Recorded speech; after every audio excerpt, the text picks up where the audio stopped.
Humans have a second brain, says new research. My guest, clinical nutritionist Courtney Little, is here for part 3 of a series about essential oils and how they can beautify your body and protect your health. And you'll find out which country is the laziest country in the world. I'm Bob Garvin. Welcome to Body Talk, episode 100. If you have any questions or comments about this podcast, send an email to lifestarmedia@gmail.com or visit us on Facebook at Body Talk Bob Garvin. Humans have a second brain, or at least brain-like activity in the gut. This discovery could lead to a breakthrough in the treatment of autoimmune diseases, lymphoma, and many other health problems. This groundbreaking research proves for the first time that human immune cells contain dopamine. In the brain, dopamine is a neurotransmitter that sends signals to other cells. It controls reward-motivated behavior and is involved in motor control and the release of many hormones. So imagine what this powerhouse can do housed in the immune system. Scientists say these findings can be used to make the immune system response to vaccines and infections faster and more productive. And in the case of autoimmune disease, it can instruct the body to stop attacking itself, possibly curing people from these debilitating and common immune disorders. The study was conducted by researchers in 4 countries and published in the journal Nature. Clinical nutritionist Courtney Little joins me now for the final in a 3-part series on the health benefits of essential oils. Courtney is the owner of Nutrition and Whole Health Solutions in Bedford, Massachusetts. Let's pick up my conversation with Courtney as she talks about the 11th essential oil that helps with dehydration. Dehydration is huge. This is number 11 during the summer months, and we're out in the heat. Sometimes we're not drinking as much water. So headaches or migraines can really become more common during the months when it's warmer. So this works, and this really works almost instantly. It's kind of scary. So when you have a headache or a migraine, first off, drink some water. But what you do is you do a few drops of... Oh, no, not lavender. Of lavender and tea tree oil? Nope, and no. Peppermint. Oh, no, this is a new one. Lavender and peppermint, okay? And so you put it on the tips of your fingers and just massage your temples and put a little bit on your forehead. And if you feel it in the back too, you can combine the lavender and the peppermint on the back of your neck if it's your headache or migraine is in the back here. And even just inhaling. So inhaling the lavender and the peppermint on your hands too helps to really decrease the headache, shorten the time, the severity. It works. And you said that someone who's doing this, they're going to notice this. They are going to notice a difference. They are definitely going to notice a difference. Another cool thing, if you have some peppermint hanging around, peppermint, just one little drop on your finger or one drop, you can put it right on your tongue, is a natural breath freshener too. So peppermint you can use for a lot of different things. One drop in hot water you can drink as a tea, and that actually helps to kill off different microbes like bacteria and parasites and yeast. So again, I said in the beginning, you can use one oil for so many different things that can be overwhelming. So number 11 is for migraine and headache relief. Combine lavender. Everyone's going to go out and buy lavender after this episode. You can use it for so much. And the peppermint, and just massage into your temples. Inhale it. It really helps to stop the headache. It's crazy. You can almost use it as a preventative then. Really, yeah. right? Oh, definitely. Some people know when they feel one coming on.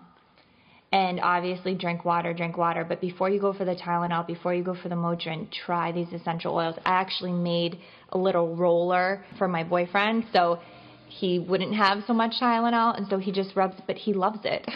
Yeah, absolutely loves it. Number 12 is burns. Okay, As so in sunburns or any type of burns. You burn yourself grilling on your porch, sunburns. Aloe vera on a cotton ball with lavender. And just massage it or put it on the point of where the burn is. It will provide immediate cooling relief. So obviously the lavender we've talked about, it helps to decrease inflammation, but with the aloe vera, that's going to help soothe the skin fast. You know, the aloe vera, there's a lot of those products out there. When I look at them, I notice that a lot of them have so many other ingredients in them. No, you just want aloe vera. They have alcohol in them. A lot of the aloe vera has alcohol in it, and to me it just seems like, isn't that going to counterintuitive? Yes, exactly. Yeah, so it's harder to honestly, it's harder to find pure aloe vera. It really is. We use systemic formulas in the office. It's pure aloe vera. It's amazing. You can actually put an ounce into water and drink it daily, and what that does is it helps to cool off any inflammation in the throat, esophagus, stomach. It's really, really good for internal inflammation, but also too, if anyone has burns, you just put a little bit on a cotton ball and I've never known with the lavender, but I'm a big believer in it. When I was in television in Texas, the TV lights back then were really hot, and if you touched your skin on it for just a split second, it was a guaranteed second-degree burn. You would blister. So I'm out on a ranch in Texas interviewing this cowboy, and sure enough, I get burnt by the lamp. He had an aloe vera plant nearby. He immediately broke it off, and we broke the leaf off, and he started squeezing the gel onto what would have been a second-degree burn. And not only did I not get a second-degree burn, I didn't get a burn at all. It astonished me. I just could not believe it. Wanted to make me have an aloe vera plant in the house or something. Yeah. Really, I mean, it's just incredible stuff. Totally. For bug bites, lavender essential oil on bug bites, and also cuts. So I just got a cut the other day and immediately put on the lavender, and I have no scar. Are you showing? Oh yeah. No scar. Wow. So it immediately stops. So Does it's great sting? for cuts. No, not at all. It's an anti-inflammatory. So it cools it down. That's what lavender does. So the reason why people are putting it on their scalp, it cools it down if there's dandruff or if they're itchy. If you have a cut, it just helps heal the cut a lot faster. So it takes the itch away? Helps to take the itch away. So for bug bites, what it does is it's soothing. A bug bite produces inflammation. So if you put lavender on your bug bite, it's going to help lessen the itch, but also cool it down a lot faster. And then also too, for those listeners who are going to the gym and they're using their mats at the end of their workout and they're doing their abs or they're stretching, ringworm is really a common thing in gyms. It's just not talked about, but people are sweating more. It can be definitely contagious, spreading different types of germs. So to treat ringworm naturally, what you can do is you combine 3 drops of tea tree oil with the coconut oil and massage over the affected area 2 to 3 times a day.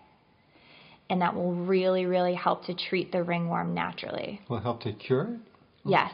Yes, and unless you've missed it. So sometimes people can't see something that's on their back. They don't know it's there. So it's really best to try at the first, as soon as it happens. But if you have to use other measures, you can still do this in combination. And then number 15 is my favorite. So the pollen is crazy here in the Boston area lately, and allergies are at an all-time high. People who have never had allergies before are now experiencing allergies. And the easiest thing that you can do for allergies is you combine peppermint plus lemon plus lavender. Those 3 essential oils together. And you can make your own. You can get on Amazon those glass little rollers and combined coconut oil with these 3 essential oils and kind of roll it on your allergy points like your neck, your wrist, behind your ears. Or you can just plain and simple make your own little balm where you do coconut oil and then 10 drops of each. 10 drops of lavender plus 10 drops of lemon plus 10 drops of peppermint. Mix it in the coconut oil, and then basically you just inhale it, massage it on your skin, put it on your wrist, smell your wrist, put it right underneath your nose, behind your ears, your mastoids, and what that does is it really helps to clear your allergies. It's amazing how well it works and how effective it is.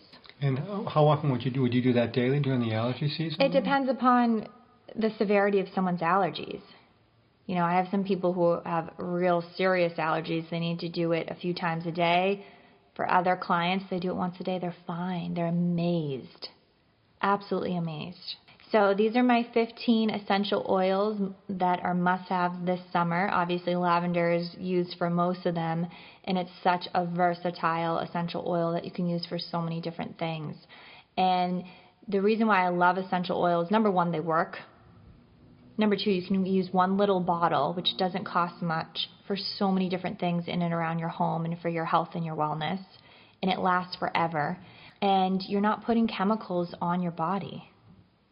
And that's really, I think in the next several years, we're going to see, yes, we know that eating clean is important and why, but I think more and more people, more and more research out there is going to show that chemicals that we're inhaling or that we're using for cleaning products or on our skin is just as harmful, if not more. So we really need to look at not just what we're eating, but what we're inhaling and putting on our skin. No, this information is fantastic. I mean, this is one of these podcasts that I'm going to be rewinding. I'm going to be taking it back and listening to it a few times because there's just so much information in here.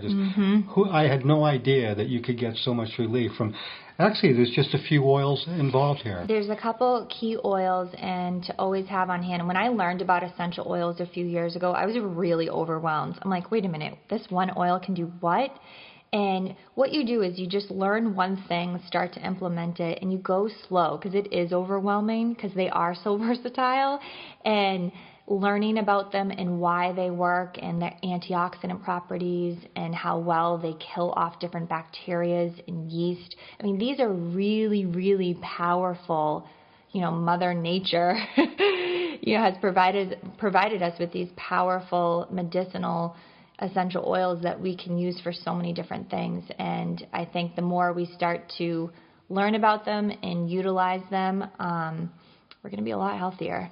Thanks so much, Courtney. This is great. Thank you, Bob. Thank you, listeners. Finally, a new study unveils the laziest country in the world. Using data from smartphones, Stanford University researchers tallied the steps of more than 700,000 people across the globe. The laziest country? The country that walked the least? That's Indonesia, logging just 3,500 steps a day. Americans came in 30th, walking just 4,700 steps a day. The most active country in this study, the people of China. They walked more than anyone in 44 countries, pounding out 6,000 steps a day. Well, that's it for this edition of Body Talk. My producer is Katie Stell. The Body Talk theme song was composed by Rob Carlson and sung by Vicky Vox. If you'd like to stay up with medical studies on a daily basis, follow me on Twitter at BGPVideo. And if you have any questions or comments about this program, feel free to send me an email at lifestarmedia@gmail.com. Body Talk is a production of Lifestar Media.